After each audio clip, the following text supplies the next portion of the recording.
I'll never forget the exact moment it happened. The word she chose was small, harmless even, but when it left her lips, it cut through me like a knife. We were at a dinner party hosted by her law firm. She wore a deep red silk dress that shimmered under the chandelier's glow. Her hand had rested lightly on my arm all evening, the picture supportive wife. Or so I thought. Then, when one of the firm's partners asked who I was, she laughed, light, airy, practice, and said, "Oh, that's just my friend. He came to keep me company. Just my friend." The air left my lungs. For a moment, I thought I must have misheard. But no, the word friend echoed, searing itself into my mind. I froze, a half smile stuck on my face, chest hammering. Her words weren't accidental. They were deliberate. She didn't want to claim me. Not here, not in front of them. And in that instant, something inside me shifted. The rest of the night blurred. I shook hands, nodded, laughed when expected. But her words burrowed deeper with every passing second. My wife of 6 years, the woman I had built a life with, reduced me to just a friend when it suited her image. Watching her charm her colleagues, I noticed what I had ignored for months. The way she leaned closer to her managing partner, how her laugh lingered with him, the almost imperceptible brush of her hand on his arm. Small things, easy to excuse until now. Every red flag I had silenced screamed at me. When we got home, I waited. She kicked off her heels, poured herself a glass of wine, and settled onto the couch as if nothing had happened. "Why did you call me your friend tonight?" I asked. She looked up, unbothered. "You're overthinking. It was a professional event. Better not to make it personal." "Personal?" My voice cracked with disbelief. "We're married. That's not personal. That's reality."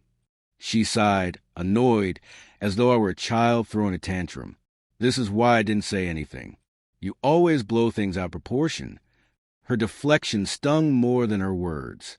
No apology, no explanation, just dismissal. Something about it made my blood run cold. I didn't argue. I pulled away quietly, patiently, letting her believe she'd won. But inside, I was unraveling. Nights passed with me lying awake, staring at the ceiling, replaying every late office night she excused, every hidden text, every shower she took immediately after coming home. I told myself I needed proof before accusing her, proof before deciding what to do. And proof wasn't hard to find. It came from her mother. Her mother had always adored me. We shared a bond deeper than the surface-level pleasantries most in-laws maintain. She valued loyalty, honesty, and the kind of love that lasts. She knew what I felt for her daughter was real. One Sunday afternoon, while drinking tea in her garden, she looked at me with a quiet, knowing sadness. "She doesn't deserve you," she said softly. My stomach tightened. "What do you mean?" She shook her head, refusing to elaborate, but her eyes told me everything. That was all I needed to confirm the truth I'd been avoiding. That night, when my wife came home, I waited at the table. Dinner was ready, candles lit, wine poured. She smiled faintly, probably thinking this was an apology or a peace offering. She didn't know it was goodbye. Halfway through the meal, I set down my glass. "You know, it's funny. Tonight, I introduced you to someone. Do you know what I called you?" She looked up, mildly curious. "What?" "My ex." The fork slipped from her fingers, clattering onto the plate. "What are you talking about?" I leaned forward, calm, eerily so. "You called me a friend in front of your colleagues, so I called you my ex in front of your mother." Her smile vanished. Color drained from her face. "You wouldn't." I already had. The silence between us was suffocating. Panic flashed across her features. For once, she wasn't in control. "Wait," she stammered. "I can explain. It's not what you think." But nothing she said mattered anymore. Her mother's knowing smile, her dismissive laugh, her betrayal.